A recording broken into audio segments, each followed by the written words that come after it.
الدكتور كمال الجنزوري سأل مسؤول عن الشباب والرياضة الدكتور عماد البنان. دي معلومة أكيد قال له ايه اللوائح اللي بتنص على مثلا العقوبات اللي موجودة للنادي المصري. سألوا المسؤولين اللي موجودين في اتحاد الكورة، ما حدش منهم قدر يطلع لهم قرار. واكتر واحد بيفهم في القرار ده، انا بقول لك انا بصفتي كنت قريب للمجموعة دي، كان اكتر واحد فاهم اللوائح والكلام ده كله كان الله يرحمه كابتن احمد شاكر ومعاه الكابتن مجدي عبد الغني، المجموعه اللي كانت مسؤوله الفتره اللي فاتت. لو انت لاحظت الكابتن مجدي عبد الغني اما استضاف لعيبه النادي المصري كان بيخيرهم، يقول لهم يعني انتوا ايه رايكم في الموضوع؟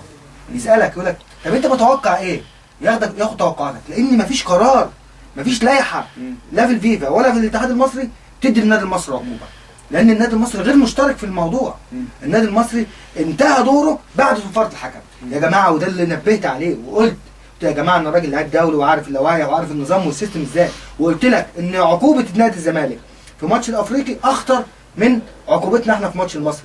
اللي حصل بعد مباراه بعد انتهاء الماتش المصري والاهلي والمصري غالب، ان ده موضوع امني، دي مسؤوليه بقت امنيه. حتى انا كجمهور او كلاعب كوره النادي المصري او النادي الاهلي بقيت في حمايه الامن. فانت هتعاقبني على ايه؟ انت تعاقب الامن. نادي الزمالك لما كان بيلعب الاتحاد الافريقي الماتش انتهى قبل ما يخلص، الناس نزلت الملعب قبل الماتش ما يخلص ب5 دقايق واعتادوا على الفيفا اداهم ايه؟ ماتشين بدون جمهور. ولو انت تفتكر قلت لك قبل كده كان ماتش المصري والزمالك وانتهى وكان النادي المصري بينافس على بطوله الدوري يقول نصر ابراهيم 1-0. النادي المصري خد بقيه ال7 ماتشات خارج الارض بره ملعبه، ورغم ان الماتش انتهى قبل ما يخلص ب5 دقايق برضه نفس المشكله كده. دي اقصى عقوبه. طب انت هتحاسب النادي المصري على اي اساس؟ الماتش انتهى. اكثر من سيناريو في حاله تطبيق عقوبه على النادي المصري. السيناريو الاول اذا النادي المصري تم معاقبته بنقل مباريات خارج ارضه زي ما تم تطبيقها في نصر ابراهيم. طيب ده السيناريو الاول. شايف رد فعل جمهور النادي الاهلي واهل الشهداء ازاي، والاعلام واللوب الاعلامي اللوب الاهلاوي في الاعلام شايفه ازاي؟ لا لو ده السيناريو الاول. بص يا محمد، انت لازم تفصل ما بين حق الشهداء اللي انت وانا طالبنا بيه مع اهالي الناس الشهداء دي، لان في الاول في الاخر في ناس ثانيه. تمام. بس في نقطه هنا لازم نقف عندها عشان الناس برضو تبقى فاهمه. تقرير الطبيب الشرعي اكد الحالات اختناق مفيش اصابات. في حاله واحده بس، في حاله واحده منهم طلعت مضروب، طلع طعن نافذ او مضروب بسكاكين او الى اخره. الاول يا محمد طلعت سيوف واتصورت، والبلطجيه والسيوف وعليها الدم وعلى تيشيرتات الدم الى اخره. طيب الناس ده لما طلع الكلام ده كله وقالوا ان الناس طلعت عليهم، حتى الولد الطفل الصغير انس الله يرحمه، طلعوا قالوا فصلوا رقبته وخنقوه وقطعوا له.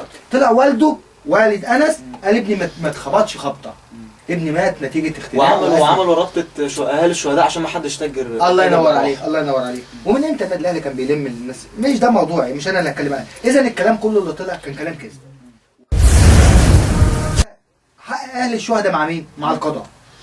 حق اهل الشهداء مع القضاء، هو اللي بيفصل وقت. القضاء اللي بيحاسبني وبيحاسبك. القضاء اللي بيحاسبني انا وبيحاسبك انا، بيحاسب البلطجي على اللي عمله. طيب ده قضاء. اما لوائح واتحاد كوره وفيفا والكلام ده ملوش دعوه. فانت لازم تفصل، لازم دايما ولازم تنبهوا الناس دي ان الناس تفصل ما بين لوائح اتحاد الكوره وعقابه النادي المصري وما بين حق الشهداء. تمام. بس دي لعيبه محترفه.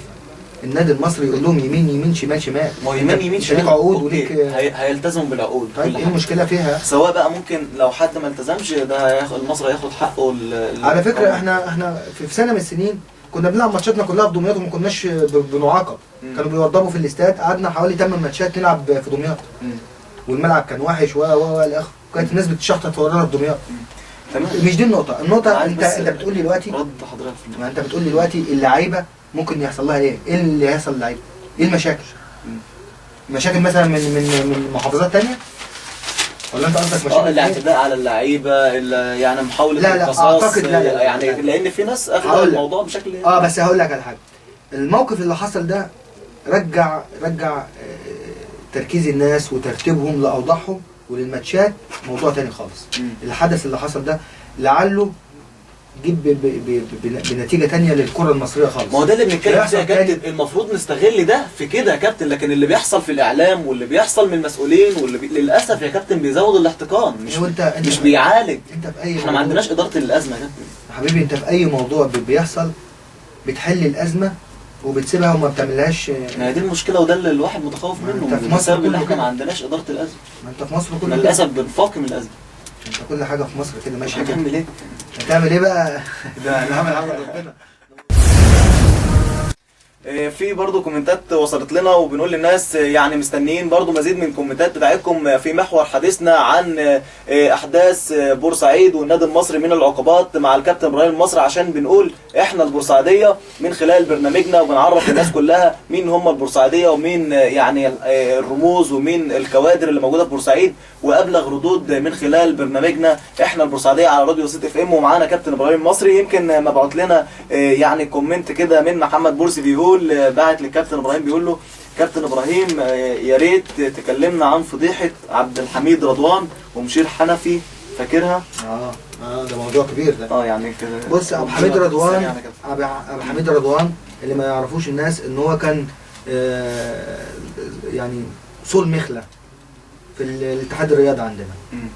وقبل الماتش كنت انا عند اللي هو عبد الجابر اللي هو مسؤول عن الاتحاد الرياضي، فقابلته هناك. فكان بيتعرف الحكم هيحكم الماتش قبلها باسبوع او ب 10 ايام، لانها كانت العمليه ايامها كانت يعني طبخ. فابو حميد رضوان قال لي هتاكلوا 2. هو الحكم الماتش وقال لي هتاكلوا 2.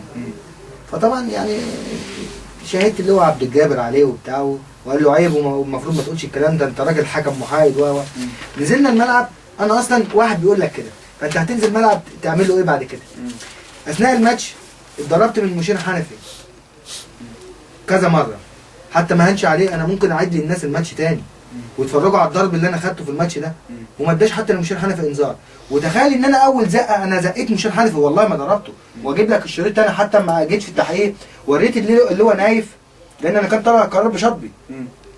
وريت اللي هو نايف الشريط واتفرجنا عليه تاني، قال لي والله عندك حق، ده انت كنت لازم تعمل اكتر من كده. تخيل الراجل اللي بيحقق معاك يقول لك الكلام ده. وكان موجود حاج سامي متولى الله يرحمه، وكان موجود الاستاذ محمد خليل. انا لو الناس تعرف الاحداث اللي حصلت قبلها كانت عذرتني. اما الحكم اللي هيحكم لك الماتش جاي يقول لك هتاكل 2. تخيل الحكم اللي احنا كان بيحصل معانا بلاوي. احنا كان في حكم واقف في الملعب يقول لك دلوقتي يخش فيكم الثالث. كابتن يمكن هو ده برضو من الاسباب اللي يعني لا وعبد الحميد رضوان، يعني انا كمان عبد الحميد رضوان كان في الماتش اللي فات. يعني عبد الحميد رضوان كان في الماتش بتاع المصيبه اللي فات، كان هو يعني برضو ازاي الراجل معروف ان هو اهلاوي ومتعصب للنادي الاهلي وتجيبه كمان يراقب ماتش المصري والاهلي بياخد باي عدل. ما هو عشان كده كنت اقول لك قصدي ومش عايز الناس تحتقر النادي الاهلي. انت من محمد مرسي عايز يوصلنا للنقطه جايز محمد مرسي عارف القصه اصلا. على ما هو عارف القصه، وكان قصده يبعت رساله لعبد الحميد رضوان هو اللي كان في المشكله دي وقال لحضرتك الكلام ده، وهو برضو اللي كان مراقب للمباراه. لا وانا اسف، انا ضربت عبد الحميد رضوان عشان كده، عشان الكلام اللي قاله لي قبل الماتش واللي انا كنت نازل وعارف نيته. وانا حتى في صور كانوا بينزلوها لي وانا بشاور له وبحذره. انا فعلا قلت له حذرته، قلت له والله الماتش ده شكله مش هيكمل على خير بسببك. لان انت مش شريت. بص اما حكم يقول لك هتتغلب، اما حكم يقول لك هتاخد، يعني ايه معناها ايه دي؟ يا اخي اما تكون داخل على قاضي والقاضي يقول لك انا هوريك هديك اداء ايه يا اخي؟ يبقى قاضي. قول لي انت بقى وازاي انت تبقى عارف فضيحه راجل زي ده، والراجل ده وهو بيحكم ما كملش تحكيم، ده اتوقف وبعدين تجيبه ويراقب مباريات زي النادي الاهلي. يا ده كلام يتغير. النهارده الكابتن مدحت شلبي والكابتن شوبير، انت راجل اعلامي الوقت، ما انتش راجل اهلاوي. انت طالع بتطبل لجماهير النادي الاهلي، عايزين يكسبوا قاعده عريضه على حساب بورسعيد. يعني هم شايفين لا بالعكس والله هم بيخسروا يعني. بالعكس فعلا الناس ما عادش ينفع يضحك عليها يا محمد. لا يتجزأ. الناس ما عادش ينفع يضحك عليها، الناس ما عادش ينفع تطبل لها. ويمكن ده كابتن يعني دليل على انا عايز اقول لك هعرف الناس حاجه. انت تعرف مدحت شلبي شغال كام شغلانه؟ تعرف شوبير كان شغال كام شغلانه؟ الكباتن اللي بينادوا على الغلبان ويقولوا ندي للغلبان. يا اخي خلي كل واحد فيهم يتقي الله. ده كل واحد فيهم شغال 3-4 شغلانات. يا كابتن يمكن من الاحداث دي كانوا بياخدوا وجهه النظر وما يجيبوش وجهه نظر البورسعيديه، الى جانب اللي هم بيغفلوا. هو الميكروفون في ايده. يعني السنه اللي فاتت الجمهور الاهلي لما جه هنا بورسعيد نزل وكسر، وشفنا الاحداث دي مصوره فيديو وبتدين جمهور الاهلي ومحدش جابهاش ليه. راحوا حرقوا مشجع نادي الزمالك محدش قال له اتوبيس ومشجع لنادي والست اللي ماتت هنا، والست اللي ماتت في البلكونه وهي واقفه بسبب الناس لما ضربوها، كان ذنبها ايه؟ المحلات اللي اتكسرت هنا عند القطر ذنبها ايه؟ القهاوي اللي اتبهدلت، الناس اللي اتعورت ذنبهم ايه؟ سكه القطر اللي اتصرف عليها فلوس البورسعيديه بسببهم. هات لي واحد طلع قال النادي الاهلي عامل حاجه غلط. انا مش بقول كده عشان احنا دلوقتي في موقف، لا احنا بنتكلم يعني تجيب ابراهيم نصر بايه؟ ما هو لازم يبقى له مكان عشان تدخله. انا بتكلم في كده اللي احنا هقول لك انت تجيب ابراهيم نصر مش عشان هو كان لعيب دولي وكان له ايه؟ مجاز هو كان حريف كوره بس. الموضوع مش كده يا محمد، الموضوع ان انت بتجيب ناس في تخصصاتها. انت بتجيب ابراهيم نصر ده متحدث كويس فتجيبه يتكلم باسم النادي، ابراهيم نصر علاقاته كويسه فتجيبه يمسك العلاقات العامه في النادي، ابراهيم نصر مدرب كويس فتجيبه يشتغل في جهاز التدريب في النادي، ابراهيم نصر بيحط خطط مستقبليه، عنده طموح وعنده رؤيه وعنده ابداع للفتره اللي جايه فبتجيبه يمسك قطاع من القطاعات الموجوده في النادي المصري. ده موضوع غير اللي انت بتتكلم فيه. ما هو احنا لو كل واحد حد في تخصصه الامور هتمشي، انما انت بتجيب مهندس تحطه دكتور وتجيب دكتور تحطه ميكانيكي. يا اخي الموضوع مش كده، الموضوع لازم يبقى بالراحه وبالعقل. انا عايز اجيب سيف، انا واحد من الناس يعني اللي شافوا سيف ظلم باين. طب انا النهارده عايز اراضي سيف واجامل سيف، اجيب سيف يشتغل ايه في النادي المصري؟ يبقى انا اختار له مكان ينجح سيف ويدعم النادي المصري او يعود على النادي المصري بمورد او بحاجه اسم سيف. في 100 حاجه، بس انا ده النادي الاهلي بيخترعوا اماكن عشان يعينوا الناس.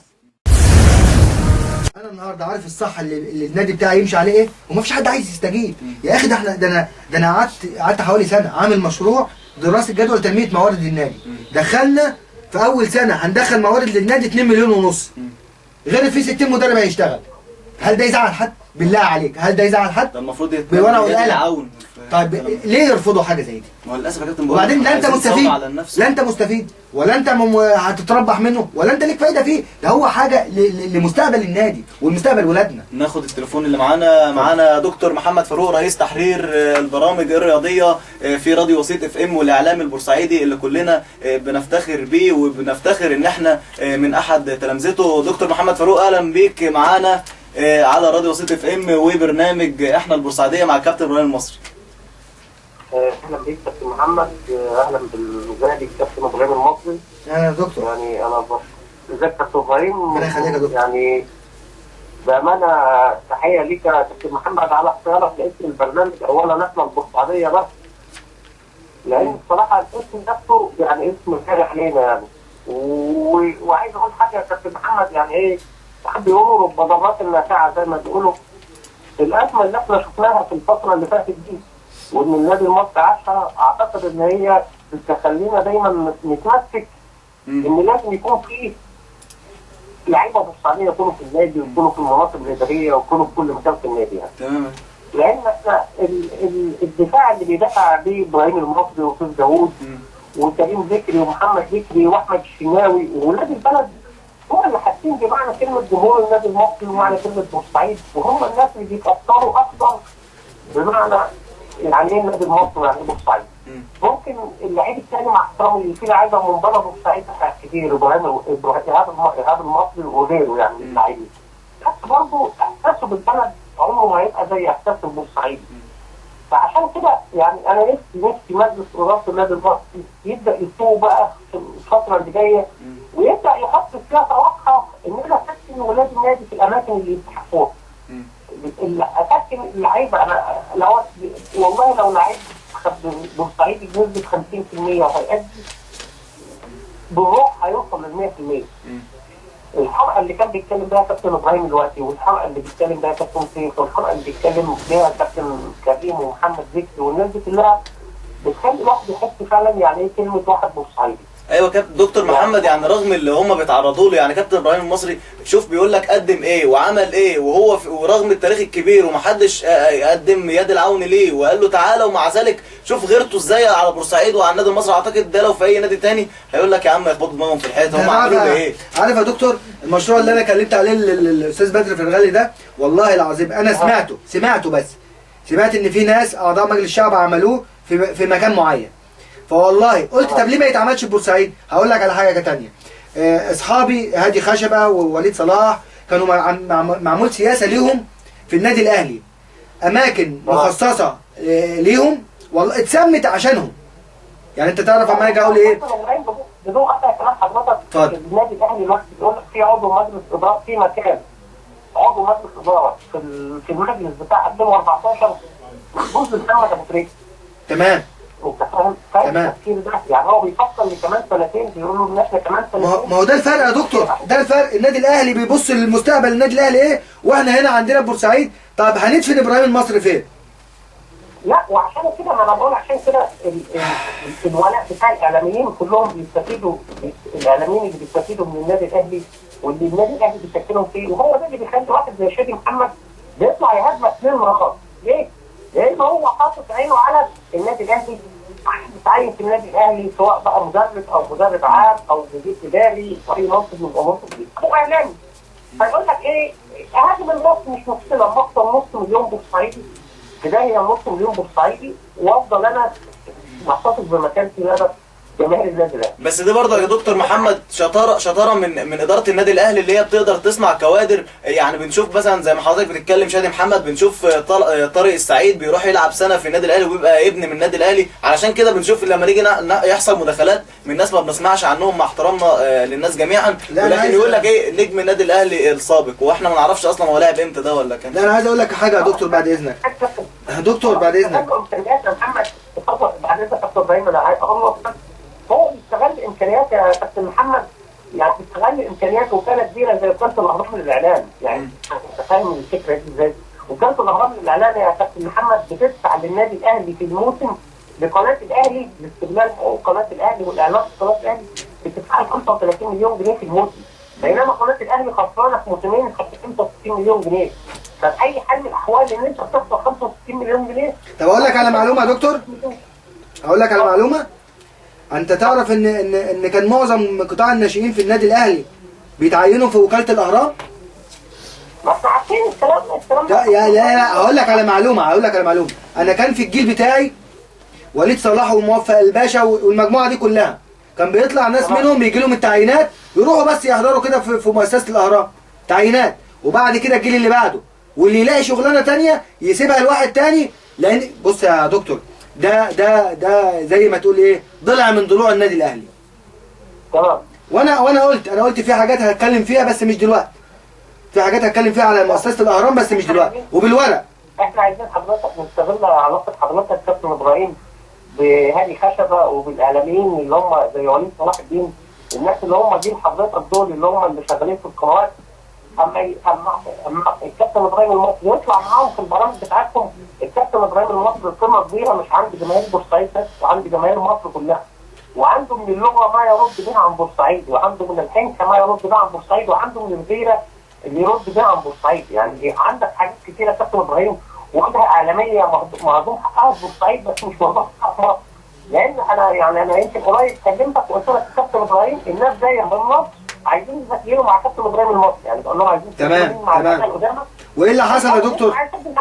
ايه اللي حصل يا دكتور؟ انت تعرف ان انا عملت برنامج في قناه محترمه مفيش داعي لذكر اسمها، وبعد ما اتكلمت وقلت على حقوق البلد وعلى رفضوا يذيعوا البرنامج عشان المذيع ما رضاش. تمام. وانا اقسمت بالله ان انا داخل. بص يا دكتور، وانت عارف ان انا اصلا موضوع الاعلام ده بالنسبه لي ايه. تمام. بس النهارده فعلا الدنيا كلها شايفه ان بورسعيد مش لاقيه ترد على اي حد بيتكلم عليها في الاعلام. انت النهارده مدير مش عارف ترد، النادي الاهلي مش عارف ترد، دريم. هو ايه الموضوع بالظبط؟ وبعدين مين اللي يتكلم باسم النادي المصري يا دكتور؟ مين اللي يطلع يرد باسم بورسعيد؟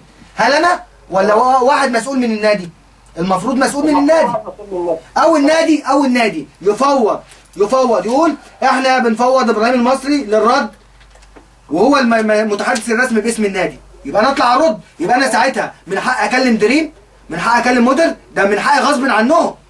انما يا دكتور الموضوع عندنا مفتوح على البحر، ومش عارف انا ايه اللازمه من كده. احنا لقينا نفسنا يا كابتن ابراهيم لوحدنا كاننا في مركب بدون قبطان، ومفيش حد فينا عارف صاعد الملاحه. ما القبطان نط يا دكتور، القبطان نط وجري. ما انا بقول لحضرتك فاحنا ما انا مش فاهم القبطان، وانا مش عايزك افتح في مواضيع تانية والله. انا في الواحد على قلبه حاجات كتير ومش عايز يتكلم.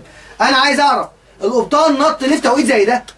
يعني انا يا اخي بستنجد بالصغير قبل الكبير عشان يطلع يرد لي، وانت قادر. ده انت كنت بتبعت هدايا لده وهدايا لده وهدايا لده، وبتاخد البرنامج لحسابك بالساعه وبالساعتين وبراحتك. يعني انت قادر ترد مع اي حد منهم. انت ليه نطيت من المركب كده وسبتني ومشيت؟ ولا حتى عايز ترد عليا، ولا عايز ترد على الناس، ولا عايز تدافع عن الناس، والعيال المحبوسه ما بتدافعش عنها، والبلد ميته ما بتدافعش عنها. امال انا محتاجك ايه؟ هو انا محتاجك عشان تجيب لي فلوس؟ ما النادي المصري بيجي له 24 25 مليون جنيه سنويا. لا احنا يا كابتن ابراهيم يا دكتور احنا لازم مفاهيمنا تتغير يا دكتور بعد اذنك. تمام. تمام. دكتور محمد بنشكرك شكرا جزيلا. يعني هل لديك اي يعني اضافات اخرى قبل انتهاء المكالمه؟ انا عايز بس يا كابتن محمد، بس يعني انا لسه شايف النهارده مقطع على اليوتيوب للاعلامي الدكتور المبجل المحترم اللي اسمه علاء صابر ده. انا مش يعني بصراحه مش عارف اقول عليه ايه يعني. بيتحكم امبارح في على بورسعيد وعلى ابو العربي وعلى النواب بتوعنا البدر فرغلي وعلى النائب اكرم الشاعر. يعني البدر فرغلي بيقول لك ان اول اسمه اللي جاي متاخر، والنص الثاني بتاع السخسخينه اللي في شارع جامعه العربيه. يعني بصراحه اقسم بالله والله انا يعني ايه، يعني انا الضغط عندي عالي. انا قصدت الضغط ايام غزو امريكا للعراق في 2003، ودلوقتي المضاعفات بتاعت الضغط وصلت لمستوى والله غير مظبوط في حياتي بسبب اللي انا بشوفه وبسمعه في بورسعيد طبعا النادي المصري، ومش قادر ان انا